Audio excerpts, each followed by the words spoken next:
nasional dan teman-teman semua yang kami cintai dan kami banggakan. Assalamualaikum warahmatullahi wabarakatuh. Ya, hari ini 1 Desember adalah hari peringatan AIDS sedunia.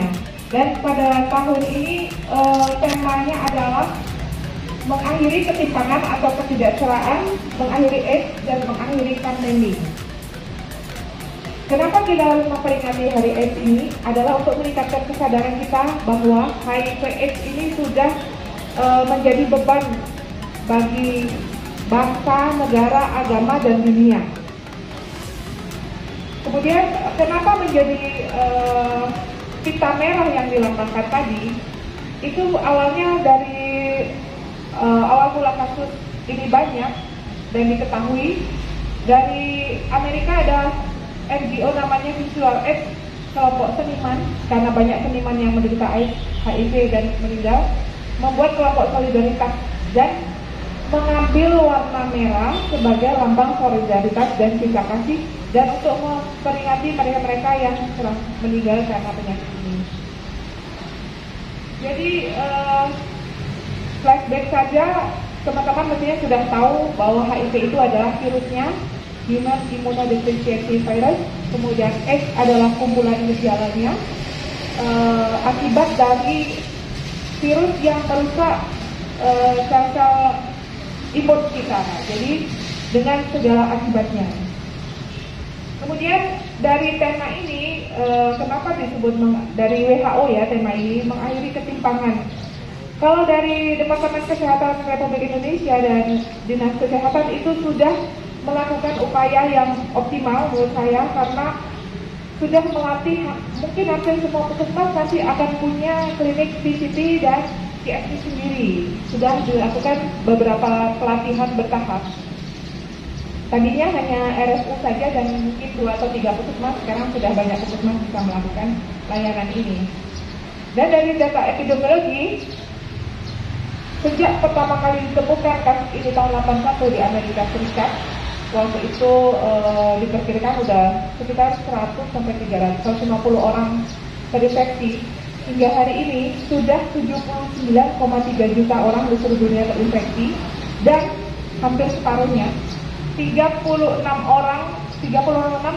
juta orang sudah meninggal karena sakit ini, dan yang masih survive saat ini adalah 37,7 juta orang di seluruh dunia. Pada tahun 2020 yang meninggal karena HIV/AIDS ada 680.000 kasus, dan hanya 37% dari mereka yang menderita HIV yang mengakses pengobatan.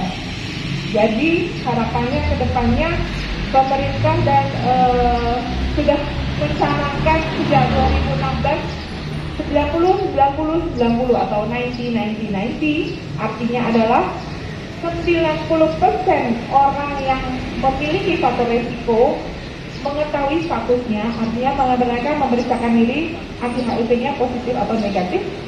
Kemudian dari yang 90% ini, 90% akan mengakses obat ART.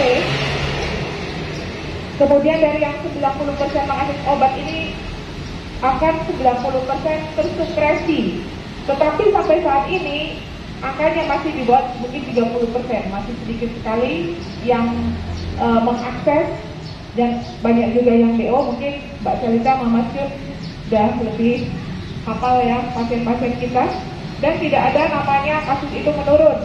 Semua kasus ini meningkat.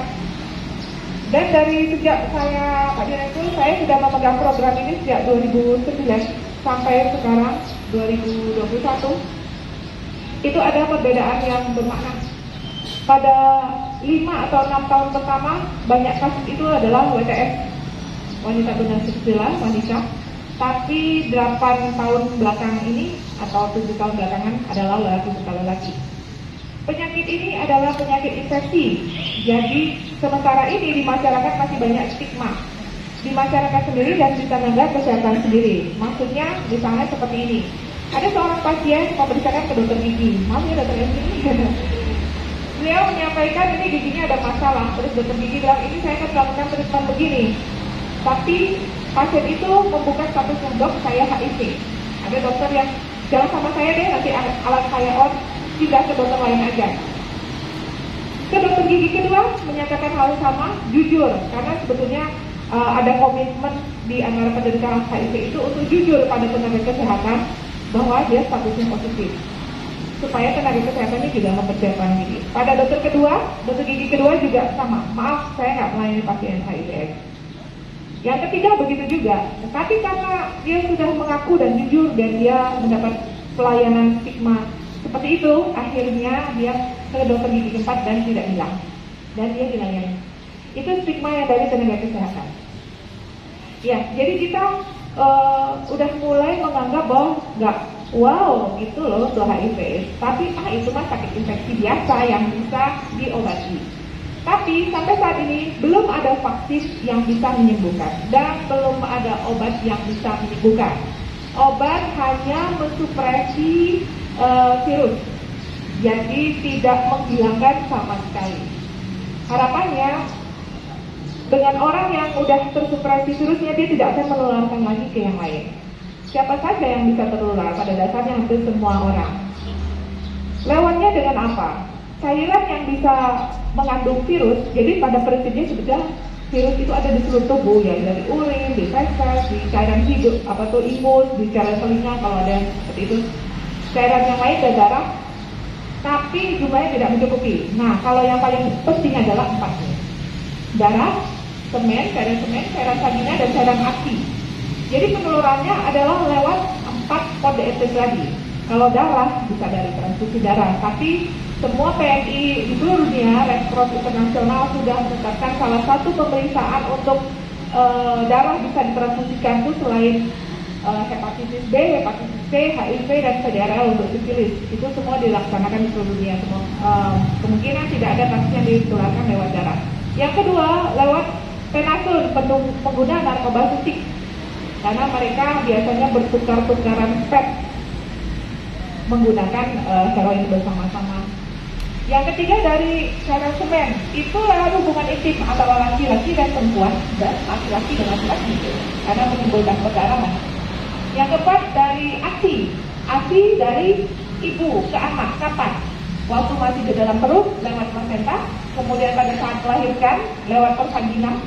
Makanya ibu yang positif HIV memang di SC protokolnya. Tetapi kalau dia sudah minum ART lama, kalau di sini dokter Ai mintanya kalau dia udah tes viralog ternyata dia tidak terdeteksi bisa pervaginam. Tetapi kalau tidak dicek kita berprasangka buruk aja, virusnya masih tinggi, jadi tetap SC. Yang ketiga lewat ASI. Jadi ibu-ibu yang anaknya HIV, kalau dia mampu, tapi mungkin 95% orang tidak mampu yang menderita HIV ini, dia bisa menyertai dengan berbagai pertimbangan tentunya. Ya, harapan kita ke depannya stigma ini paling tidak dimulai dari kita sendiri, tidak menganggap terlalu wow untuk mereka, dan jauhi penyakitnya, bukan jauhi orangnya.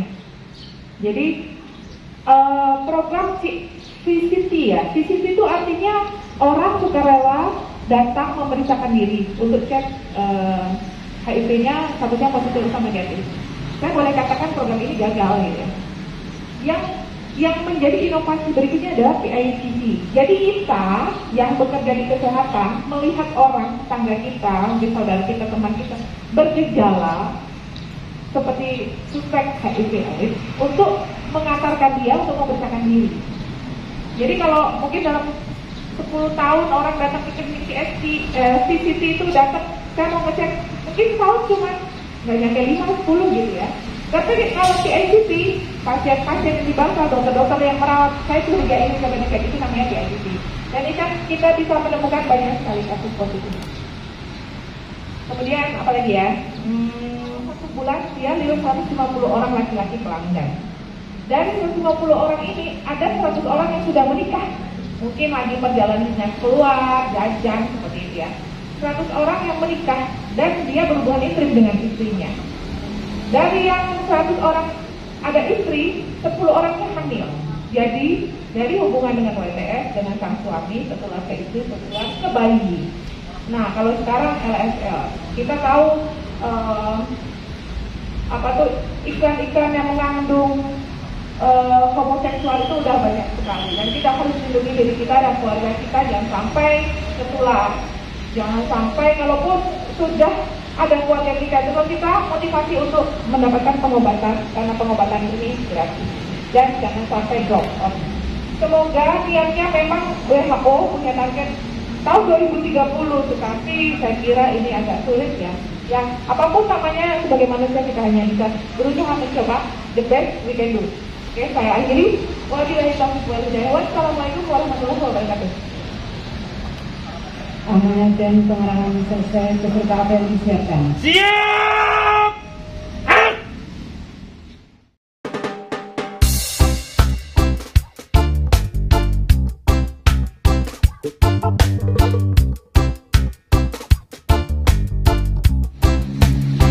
Oke guys, saya di kantin lantai 2 RSUD Negara Wonosobo. Kita sedang memperingati Hari AIDS Sedunia. Jadi tahun ini temanya adalah mengakhiri ketimpangan atau ketidaksetaraan dan mengakhiri AIDS dan mengakhiri pandemi. Ini saya di sini beserta teman-teman satu tim VCT CSC Sektor Negara Wonosobo. Salam hai. Hai. Ini Mas Karyanto nih. Tugasnya apa di sini? Saya sebagai konselor VCT. Oke. Mas Yud. Ya. Tugasnya apa? Saya konselor PDB tapi merangkap RR Bunda. Ya.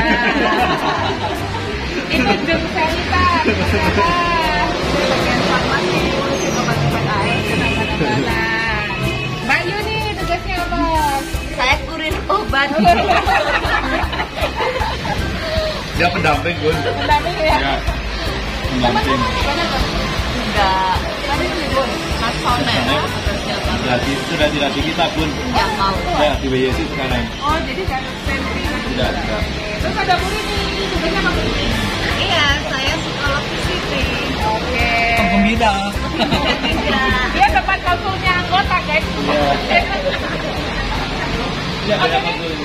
Ini sedang menunggu waktu, kita nanti mau kasih ceramah singkat edukasi ke pasien-pasien yang ada di poliklinik, tapi kita isi bensin dulu guys. Oke. Biar megah ya, Bun. Oh ya, di sini ada kopi juga, ada kantin. Menunya pagi ini nih, pecel. Menu pagi ini pecel. Ini buat anda yang di Wonosobo ini makanan kebiasaan. Namanya tempe kemul-mul-mul. Yuk, Enak guys. nah guys. Yang kalian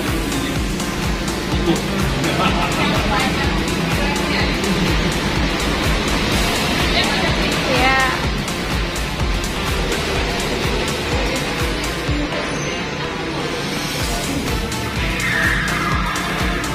Ini lagi bikin apa, Mas? Lagi bikin coklat Coklat. sama kopi. Oke.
Lagi bikin apa Ibu?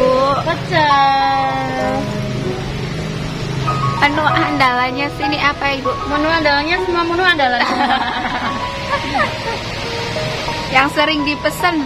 Kalau yang sering dipesan, tapi setiap menu memang sering dipesan ya.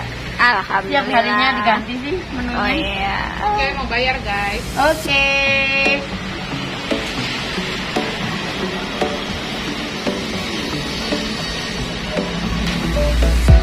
Udah Dok? Tadi 6 ayam, 1 telur ya. Ya. Sama tempenya tuh juga. Iya. Sama minumnya jeruk.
Dari Dokter Arlin.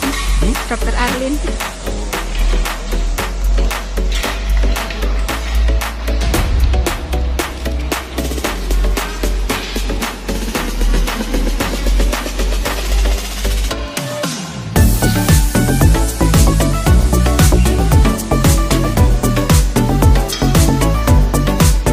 Sambil menunggu data vaksinasi, ada sedikit ilmu nanti bisa dengan aplikasi kita misalnya WhatsApp untuk jaga-jaga.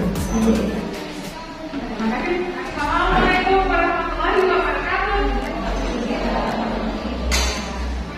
Hari ini hari AIDS dunia.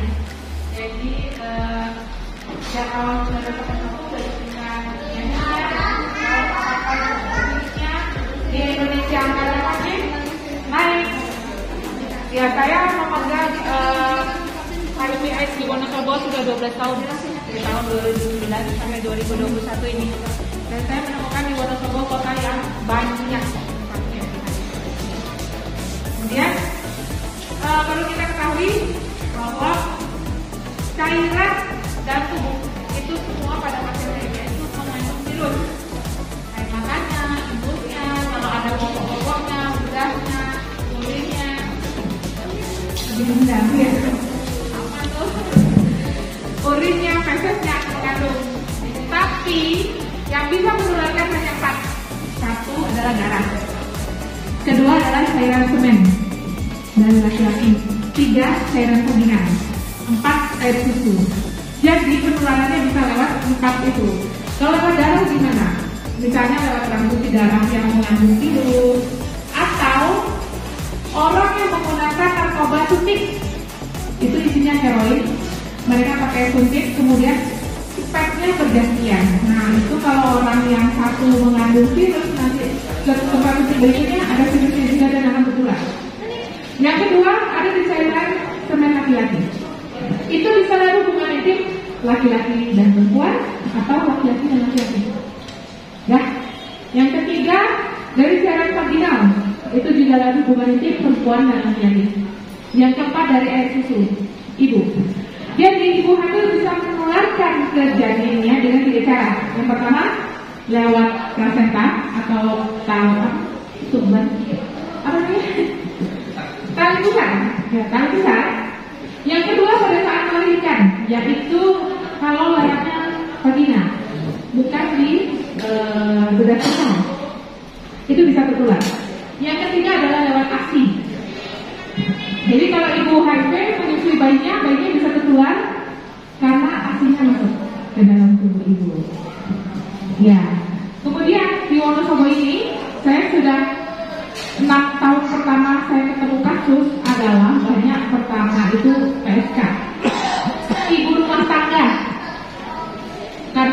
suka jajan, suka main-main.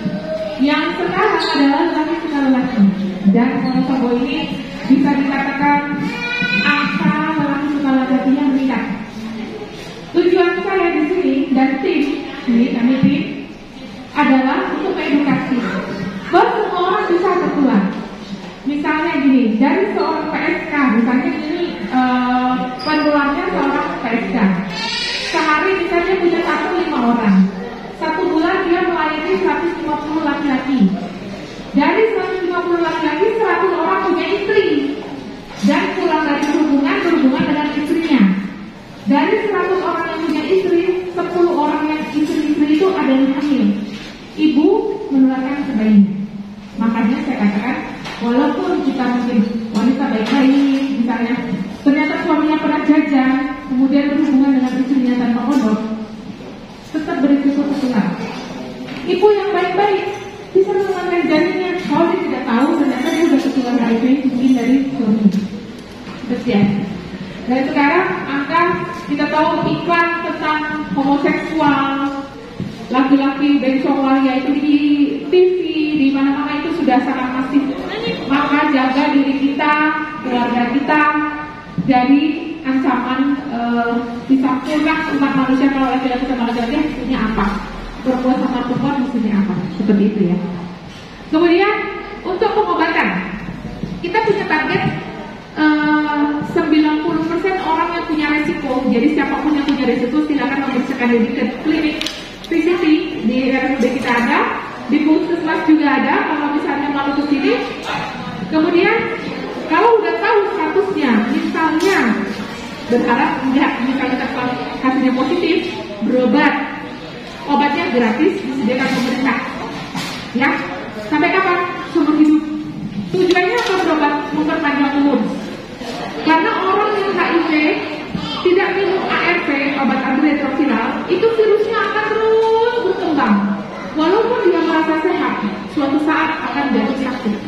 Penyakit ini penyakit infeksi, jadi kita nggak usah terlalu takut, karena kita sebenarnya nggak apa-apa. Minum saludas barengan, nggak apa-apa, itu nggak nularin. Kalau tidur satu kamar, nggak apa-apa, asal nggak berhubungan intim, gitu ya. Terus kalau misalnya dia digigit nyamuk, ibu bisa sama saya tidur panjang. Ibu digigit nyamuk, demam berdarah, nyamuknya pindah ke saya. Virus HIV-nya pindah nggak? Nggak pindah, yang pindah virus DD-nya. Jelas ya? Kalau tukar-tukaran baju, tukar-tukaran jilbab, tukar-tukaran handuk, menularkan nggak? Nularin panunya, tapi HIV-nya enggak. Paham ya? Kalau makan suap-suapan gimana? Aman nggak? Aman. Minum 1 gelas aman nggak? Aman. Pakai sabun bareng sikat gigi, kalau sikat gigi tidak disarankan, karena kadang kita sikat gigi berdarah ya. Darah salah satu tempat yang bisa menularkan. Oke. Ada pertanyaan nggak? Kita ada Oke, silakan. Kita saja dulu. Sini dia. Bertanya dulu, nanti nanti. Perkenalkan, nama saya Sarif dari Salatiga. Yang saya tanyakan, saya sebagai orang awam ya, bagaimana cara mengetahui bahwa orang tersebut itu terkena HIV atau ciri-ciri yang yang bisa kita ketahui secara langsung itu yang seperti apa? Terima kasih. Oke, dapat ya. Makasih bertanya. Nanti yang mau tanya nanya ya. Oh, cepatnya orangnya masih ada kesempatan yang lain. Oke, ini masalah yang kita suruh jawab. Terima kasih. Nur Salim. Oh, Sarif, mohon maaf.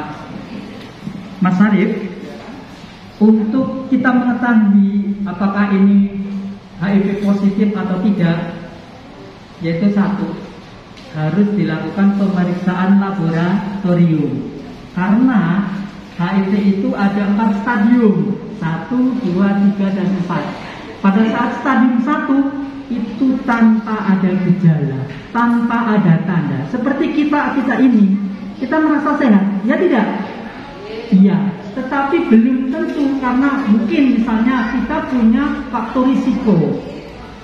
Ya, kita punya pasangannya HIV, tetapi kita masih stadium 1, sehingga kita tidak bisa mengetahui apakah pasangan kita itu positif atau tidak kalau tidak dilakukan pemeriksaan laboratorium. Tetapi ada beberapa gejala yang bisa kita menunjukkan bahwa apakah ini berisiko besar atau kemungkinan B20 atau tidak.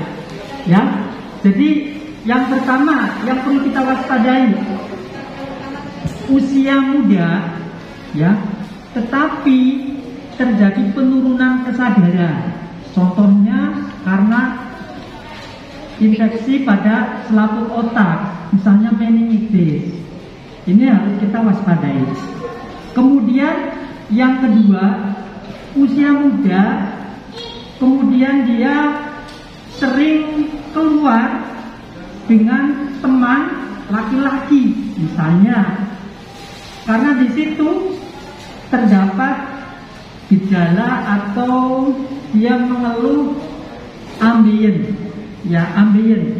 Ini karena banyaknya yang datang di klinik VCT ini bahwa dia suka dengan temennya, kemudian melakukan hubungan antar laki-laki dengan laki-laki sehingga lewat dubur. Namanya mebel, Mas. Memek apa belakang. itu? Ini. Kemudian perlu juga kita waspadai bila mana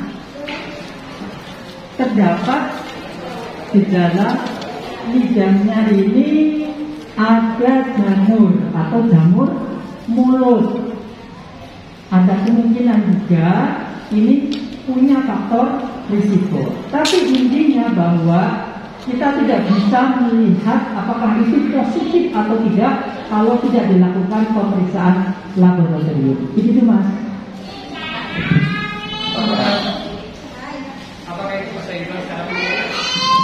Maksudnya untuk penyakitnya HIV. Nah, ini jawabannya dari Pak Ibu Ahmad. Oke. Pada dasarnya untuk mengetahui seseorang itu terinfeksi HIV atau tidak, ya, itu tidak ada lain dan tidak ada bukan harus dilakukan pemeriksaan laboratorium yaitu anti HIV. Itu pun harus dengan 3 kali pemeriksaan. Kalau metode pemeriksaannya menggunakan rapid test. Jadi ada tes 1, tes 2, dan tes 3. Reagen pertama bagaimana? Karena reagen pertama itu sensitivitasnya masih sangat tinggi. Ya, kalau reagen pertama hasilnya positif, dilanjut ke pemeriksaan kedua dan 3. Kalau semuanya positif, baru bisa disimpulkan bahwa seorang tersebut menderita HIV positif. Ya, itu untuk menegakkan yang pertama harus dengan pemeriksaan laboratorium dahulu. Nah, tadi sudah disampaikan bahwa gejalanya seperti apa? Memang ada 4 stadium, 1, 2, 3, dan 4. Nah, kalau 1 asimptomatik tidak ada gejala, seperti kita bercermin di depan kaca. Oh, saya sehat, tetapi belum tentu saya sehat ini benar-benar sehat. Karena tadi disampaikan oleh Bu Arlin, Dr. Arlin, ya, ibu rumah tangga yang notabene tidak tahu apa-apa dan dalam tanda kutip itu perilakunya baik, ya, tetapi potensi untuk tertularnya tetap ada, ya, tetap ada. Tadi disampaikan mungkin suaminya jajan atau apa. Ternyata memang untuk kasus di Wonosobo saat ini ibu rumah tangga itu lebih tinggi jumlahnya dibanding dengan WDS, ya, wanita tidak seks. Jadi seperti itu, kita tidak bisa menggeneralisir atau sebiak-biak bahwa orang yang terinfeksi HIV dalam tanda kutip adalah orang yang tidak benar, itu tidak bisa seperti itu.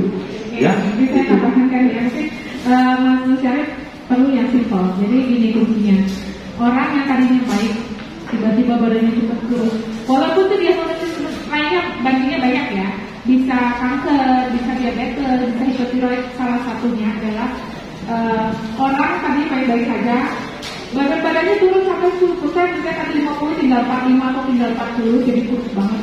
Kemudian batuk-batuk, kemudian langsung makannya turun, kesadarannya turun, lidahnya ada putih-putih. Kira-kira seperti itu. Kalau seperti itu, diare, mual muntah, pokoknya badannya habis. Itu dia nulis bandingnya selain dengan HIV/AIDS juga dengan kanker. Jadi ya tipolnya gitu. Terus tadi nanya Pak, apakah bisa sembuh? HIV penyakit yang dibawa mati. Tapi apa gunanya berobat? Supaya umurnya panjang. Karena obat itu menekan replikasi virus. Kalau diam aja, itu virusnya beranak pinak dengan segala akibatnya. Dan akan perjalanan ke arah matinya itu jelas akan menjadi AIDS ya, kalau tidak diobati.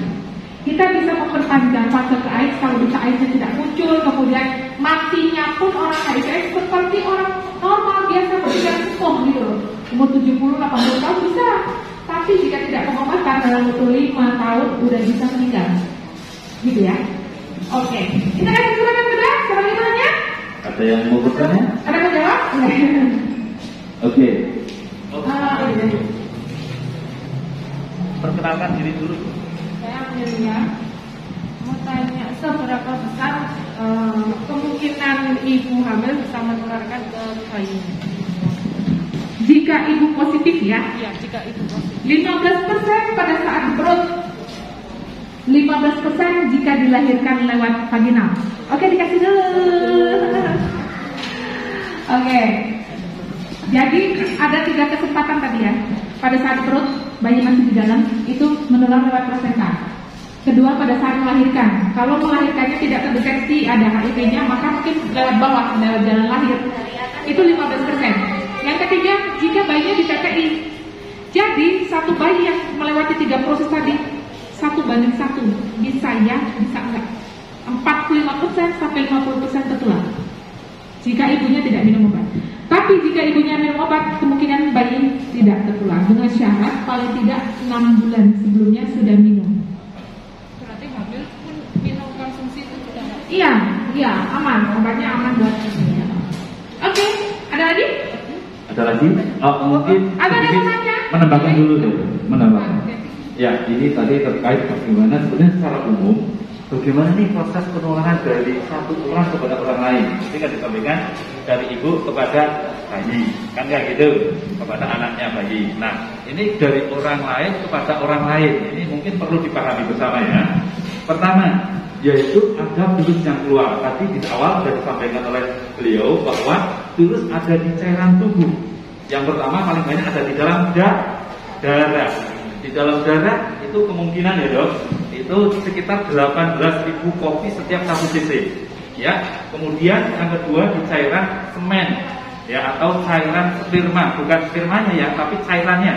Ya, itu di situ ada kurang lebih 12.000 kopi setiap 1 cc. Kemudian yang selanjutnya yang ketiga ada di cairan vagina. Di situ ada kurang lebih 8.000 kopi setiap 1 cc-nya. Yang keempat, yang paling banyak keempat ada di air susu ibu, ya. Di air susu ibu itu kurang lebih ada 6.000 kopi setiap 1 cc-nya. Itu yang perlu diketahui dulu, ada di mana cairan virus-virus HIV yang ada di dalam tubuh. Kemudian syarat untuk bisa menularkan dari satu orang kepada orang lain harus memenuhi syarat-syarat.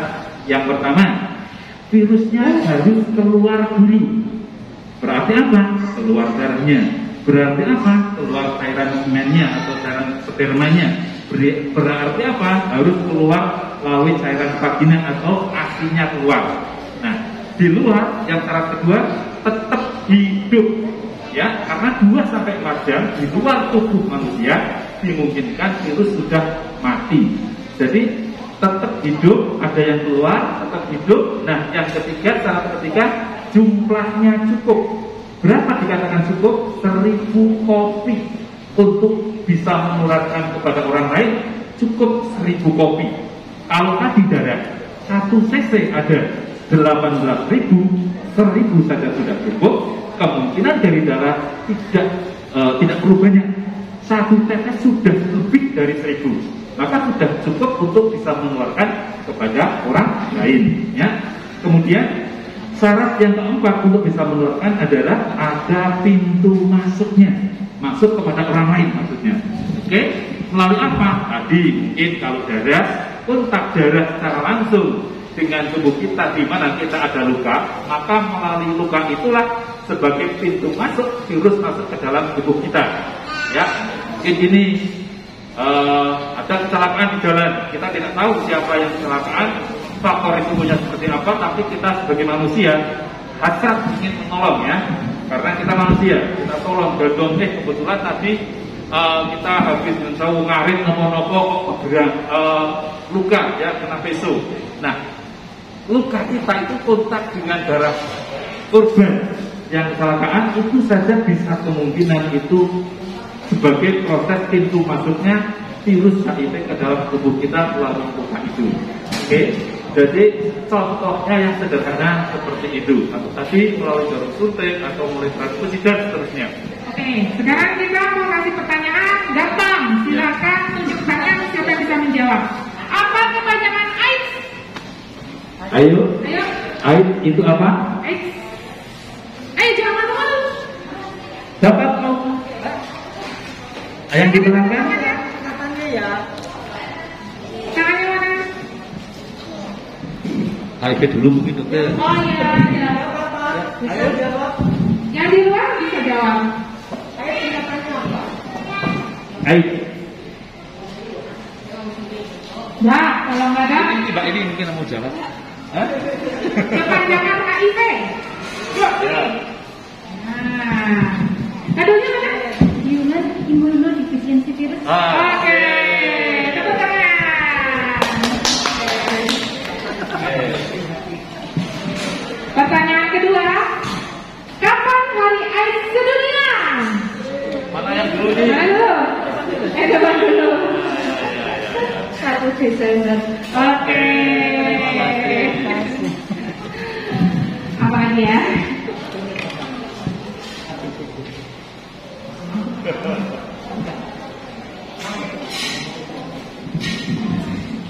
Oke, tadi yang untuk AIDS tadi ada yang tahu sudah? Apa itu AIDS? Ada pada bulan. Oh, oke lah. Mungkin bedanya antara HIV dan AIDS. Ada yang tahu apa bedanya HIV dan AIDS? Kalau artinya AIDS tidak tahu bedanya HIV dan AIDS? Ya, yang lain. Ayo.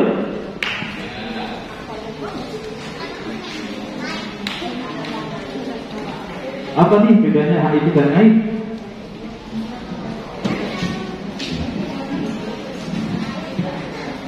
Oke, nggak ada jawab ya? Oke. Yang udah aja ya, ini Mas Saryanto yang nanya nih. Ini pertanyaannya gampang. Tadi sudah disampaikan sama Dokter Arlin. Kalau kita dengan pasangan yang notabene-nya HIV-nya positif, kita saling suap menyuap, kira-kira menular tidak? Coba cari. Mana dulu ini mbaknya? Menular tidak mbak? Karena apa mbak? Bukan melalui dari air liur. Oke siap, terima kasih. Bisa ke depan mbak. Ya.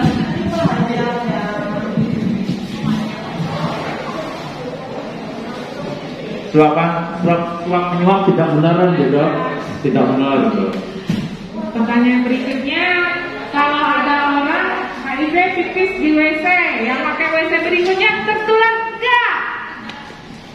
Namanya siapa? Oke, kenapa nggak bisa nular? Oh iya, oke. Silakan mendapatkan waktunya. Lagi? Oh, masih ada 4. Apa ada yang bertanya? Yang bertanya kita kasih hadiah. Ada yang mau bertanya? Mumpung masih ada Yang di luar boleh masuk.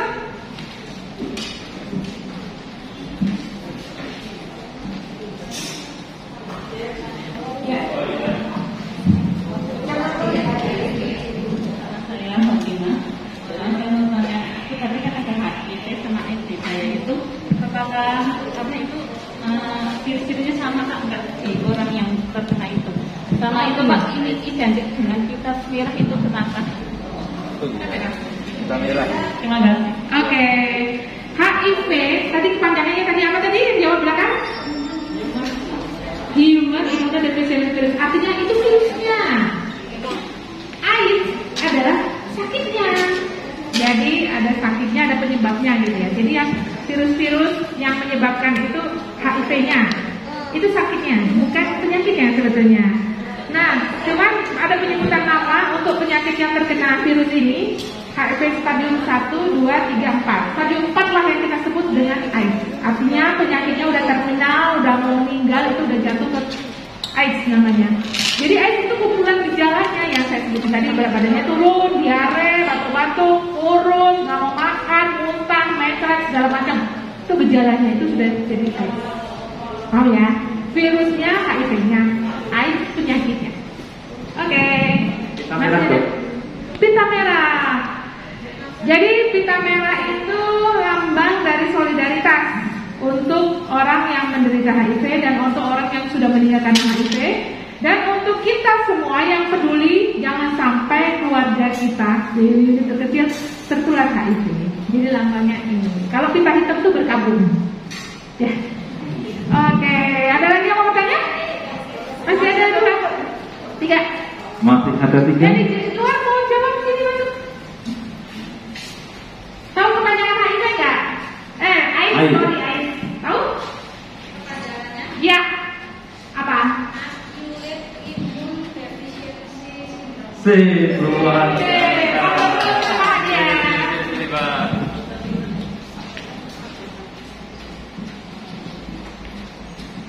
Oke, masih ada 2? Ada lagi yang mau bertanya? Ada 2. Ada pertanyaan? Ada yang mau bertanya? Oke, pertanyaan saya. Dari cairan tadi yang ada dalam tubuh, yang mana yang paling banyak mengandung virus HIV? Ya, boleh tahu berapa ya Bu ya jumlah virusnya? 1 cc. 1 cc-nya ada sekitar 6.000. Makanya 18.000 1 cc-nya. Oke. Tinggal 1. Apa?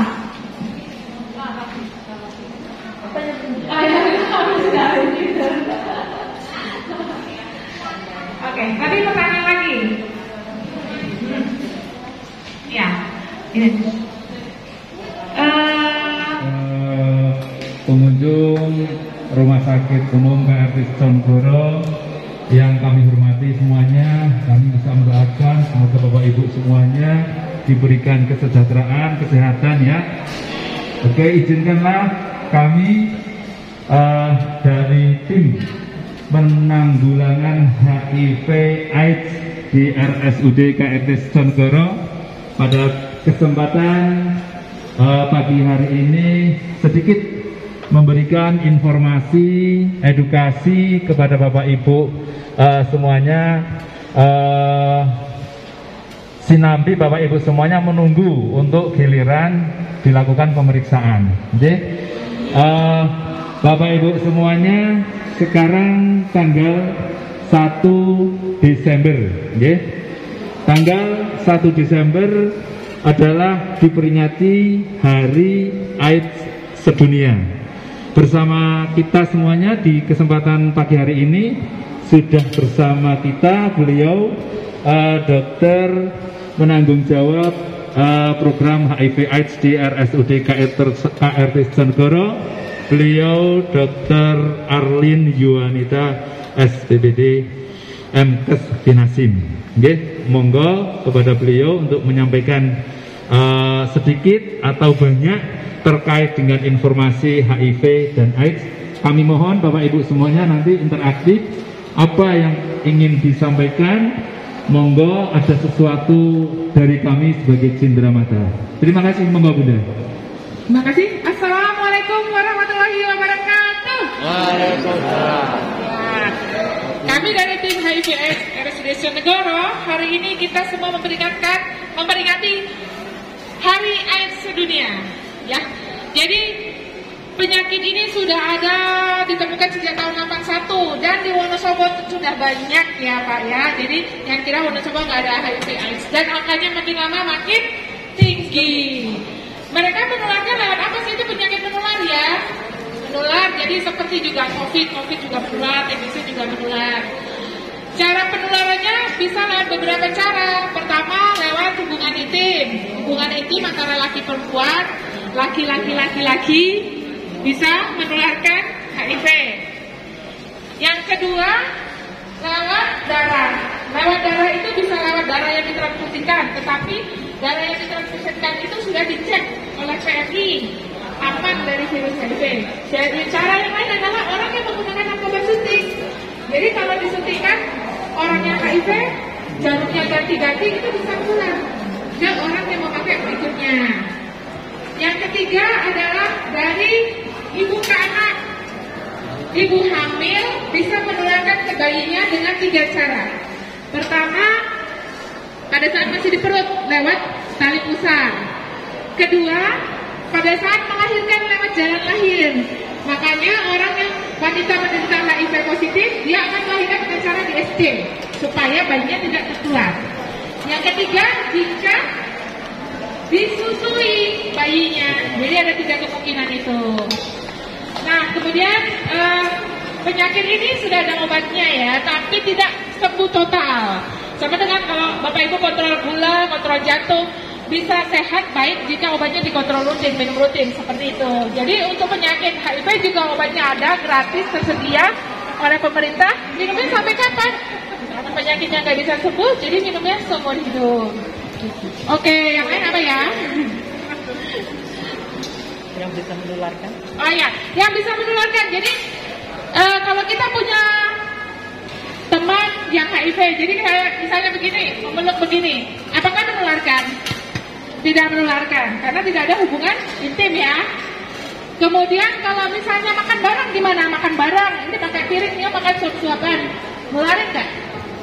Nah, kalau minum, pakai muknya bareng, aku minum, ini pasien minum, nggak nularin. Sekarang kalau misalnya tidurnya satu kamar, berdua, nularin nggak Bu kira-kira Bu? Nular. Kalau nggak berhubungan itu enggak Bu. Nah, kalau misalnya yang sebelahnya digigit nyamuk, misalnya nih, satu pasien positif, ibu sebelahnya nyamuk DP-nya di sini terus digigit ibu, nular nggak? Yang nular apanya? Yang nular DB-nya Bu, HIV-nya nggak nular. Oke, yang lain apa lagi ya? Jadi nggak semudah itu ya. Kalau yang lewat darah, kalau ada luka, kemudian kena darah yang terinfeksi itu bisa tertular dengan yang minimal kalau kegaruk sedikit agak lecet bisa nularin juga ya. Oke, kemudian misalnya pakai WC bareng, ada pasien HIV, pipis di situ, BAB di situ, habis itu nularin nggak? Nggak ya? Oke. Nah, kita ada oleh-oleh nih buat pengunjung di sini yang ingin bertanya siapa kita ada. Oke,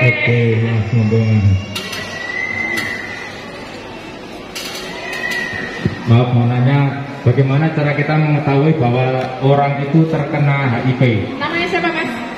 Andi. Mas Andi dari mana? Dari Kalikajar. Oke, Mas Andi Kalikajar, dapat book ya. Oke, bagaimana cara mengetahui bahwa seseorang terinfeksi HIV? Satu cara kok, yaitu dengan diperiksa darahnya, itu aja. Pemeriksaannya diambil darah, dicek dengan 3 cara.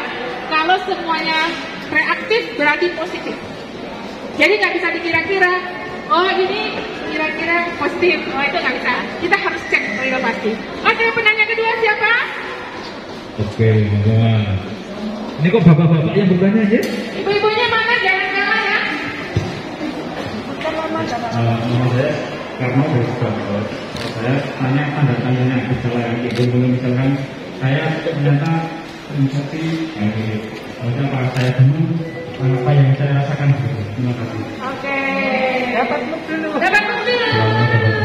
Oke. Nanti ibu tanya pakai ini ya, biar nanti dapat hadiah. Oke. Jadi pertanyaannya tandanya apa? Jadi HIV ada 4 stadium. Stadium 1 seperti kita sehat, masih lari, masih main, masih ngobrol, orang sehat, nggak ketahuan, nggak kelihatan, nggak ada gejala.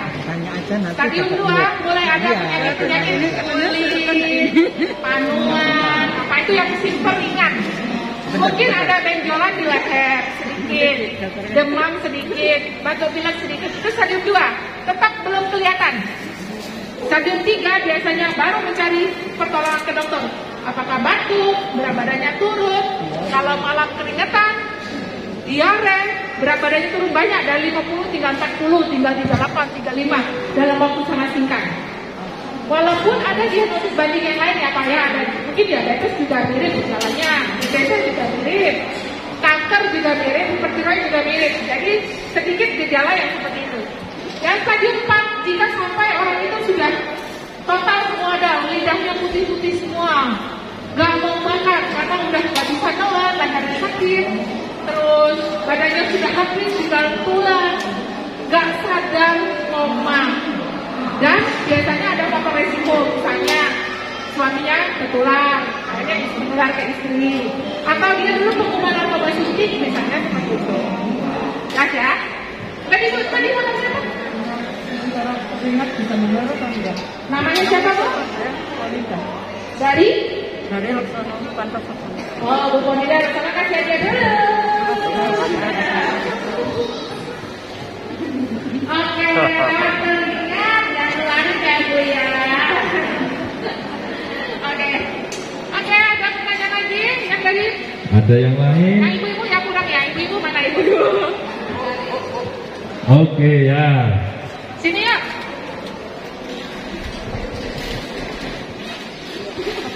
Nama, alamat. Nama saya Arifah Setiawati dari Situbondo. Saya mau tanya Bu, setelah orang terkena penyakit AIDS, bagaimana cara penyembuhannya untuk apa dikarantina seperti kena COVID atau harus disendirikan gitu? Ya, terima kasih. Assalamualaikum warahmatullahi wabarakatuh. Oke, kasih dapat foto dulu. Dapat foto dulu. Foto dulu. Ya, Mas Eri.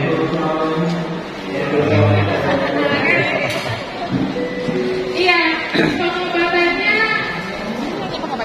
Iya. Pengobatannya dengan obat antiretroviral itu ada di sini ada artis dari pemerintah sampai kapan seumur hidup. Di puskesmas pun sekarang sudah mulai ada. Jadi mungkin di puskesmas terdekat bisa ditanyakan sudah ada klinik yang melaksanakan pengobatan HIV-nya tidak. Ya. Sampai kapan seumur hidup? Karantina enggak. Jadi itu seperti orang biasa, jadi bukan yang perlu dikarantina. Ya. Karena kan kita ini nggak apa-apa, nggak apa-apa, minum 1 gelas nggak masalah, nggak menularkan. Jadi nanti kita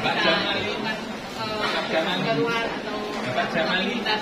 Ya, kita kalau udah sehat, nggak perlu dikarantina. Oke, masih ada berapa box yang masuk lagi? Oke, ada yang lain? Oh. Bukan nama dulu Ibu.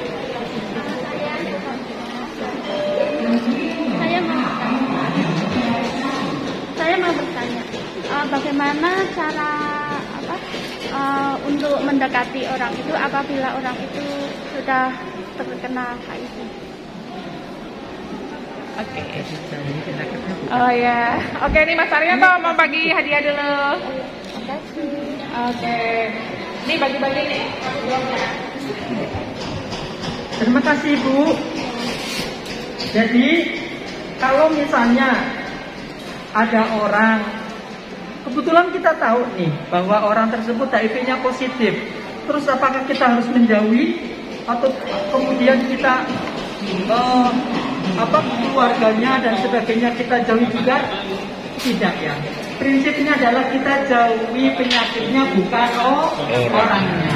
Jadi kalau tadi prinsipnya sudah disampaikan, itu ada exit, ada virus yang dikeluarkan. Tapi kalau misalnya kita bersalaman, kemudian mungkin makan bareng, melewati ringan dan sebagainya, tidak menularkan, sehingga tidak perlu kita takut bahwa itu nanti akan kita tertular karena tidak ada virus yang dikeluarkan ya. Itu Bu, jawabannya singkat saja. Terima kasih. Kita ke bagian sini ya, yang belum banyak. Oh nanya, oke. Namanya Bu siapa dari mana? Suwardi dari Sono. Umpamanya kita ada pasangan yang kena HIV itu untuk mengadakan hubungan intim bagaimana? Apakah harus dapat buku. Terima kasih dari saya. Bagaimana kalau pasangannya positif? Jelas satu perlindungan adalah lewat kondomnya. Jadi harus minum obat dulu yang pertama supaya tidak tertular. Karena hubungan suami istri itu menularkan ya. Tadi sperma menularkan, vagina menularkan, darah jika terjadi perlukaan di tempat hubungan intim bisa menularkan. Jadi harus minum obat dulu. Dan selama berhubungan harus pakai kondom. Ya. Bukan pakai PKB loh, PKB itu nggak ada hubungannya sama ini. Jadi yang mencegah penularan adalah kondom. Kapan misalnya pingin punya anak, ya orang HIV laki-lakinya pengen punya anak, sementara dia harus pakai kondom, gimana? Nanti yang hamil malah kondomnya ya, bukan istrinya ya, gitu ya. Jadi kalau gitu caranya adalah dia harus minum dulu obat paling nggak 6 bulan, terus dicek viral load-nya. Jika sudah tidak terdeteksi, pada saat istri sedang masa subur, boleh dibuka kondomnya. Kemudian pakai lagi. Jadi harus diobati dulu ya Bu ya. Oke, jelas. Nah, saya mau kasih pertanyaan gampang. Apa kepanjangan AIDS yang tertuju? Tangan duluan, jawab. Kepanjangan AIDS, gampang. Mana ya? AIDS. Kepanjangan dari apa AIDS ya? Kepanjangan AIDS. Ayo, siapa? Ada khusus di depan. Siapa yang mau? Oke deh, kalau kepanjangan, apa kepanjangan HIV? HIV. Ayo. Singkatannya apa? Masih satu. Lupa. Ada tahu? Oh, nggak tahu. Yang muda-muda aja. Siapa ya?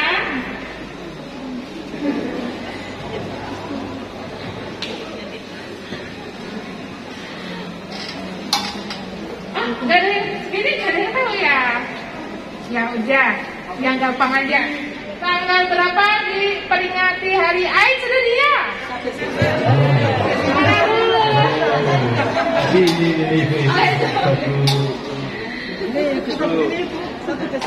Ya. Oke. Masih ada berapa Bu? 3. Oke. Pertanyaan berikutnya, bagaimana cara seorang ibu menularkan ke janinnya? Oh ini. Dari ibu ke bayi, bagaimana menular ke bayi caranya? Nama dan alamatnya.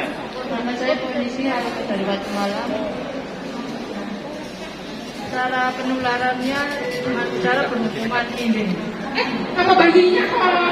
Ibu bayinya, ibu berbagi sama bayi. Ibu bisa menularkan ke bayi caranya dengan 3 cara tadi lewat apa aja?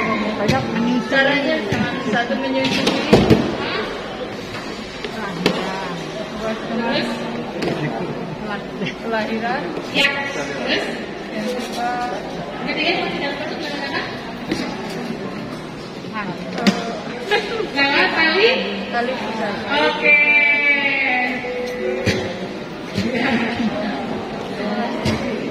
Dua lagi Bu. Oke, 2 lagi. Mas Ar, mau kasih pertanyaan apa? Pertanyaannya gampang. Tinggal jawab menular atau tidak. Pertanyaannya belum Ibu, sabar ya. Oke, pertanyaannya adalah apakah HIV itu bisa ditularkan melalui, wah sudah penasaran ya, melalui gigitan nyamuk? Bapak itu, bapaknya. Sebutkan nama Bapak. Saya Musasol, alamat Mustafa. Jawabannya apa Pak? Tidak menularkan. Oke, terima kasih Bapak.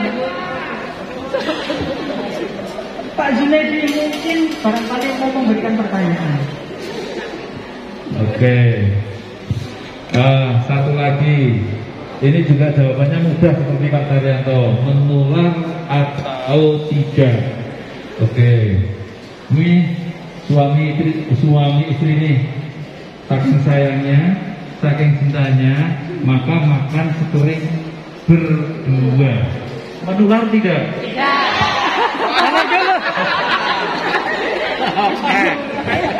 Tadi mana nih? Ibu itu dulu.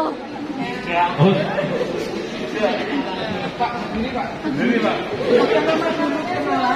Mas Mane. Saya Pak Suseno dari Wati Malang. Jawabannya? Tidak. Tidak menjadi menularkan. Oke. Terima kasih. Oke. Kebanyakan yang Habis nih? Sudah habis? Bagaimana untuk closing? Oke, ada yang mau ditanyakan lagi? Oke, closing Pak Daryanto, monggo. Oke, terima kasih. Kalau tadi sudah disebutkan apa itu HIV, apa itu AIDS, bagaimana bisa menularkan maupun tidak. Sekarang yang perlu saya sampaikan adalah bagaimana cara pencegahannya, ya. Cara pencegahan untuk HIV AIDS itu kita singkat dengan ABCDE. A itu abstinen, artinya tidak melakukan hubungan langsung. Kalau pasangan kita itu HIV-nya positif, maka tidak boleh berhubungan langsung karena itu berisiko. Kemudian yang kedua, be faithful atau saling setia. Yang laki-laki maupun perempuan jangan selingkuh kalau sudah punya suami istri, jangan jajan. Kemudian yang ketiga adalah C, kondom. Kalau pasangan kita itu HIV-nya positif, maka bisa menggunakan pengaman atau kondom. Kemudian D itu drug atau say no to drug, yaitu tidak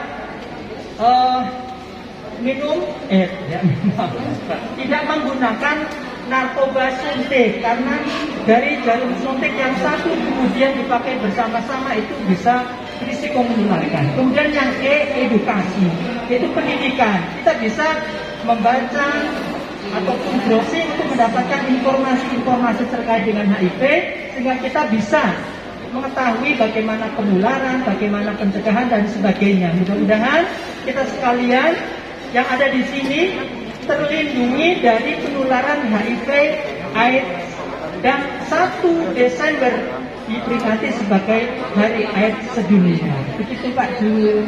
Oke, terima kasih Bapak Ibu semuanya yang ada di sini, yang kami hormati, kami banggakan, kami cintai. Demikian awal sampai akhir kami dalam mungkin mengganggu aktivitas Bapak Ibu banyak sekali kekurangan, mohon maaf yang sebesarnya. Akhir kata kita ucapkan wassalamualaikum warahmatullahi wabarakatuh.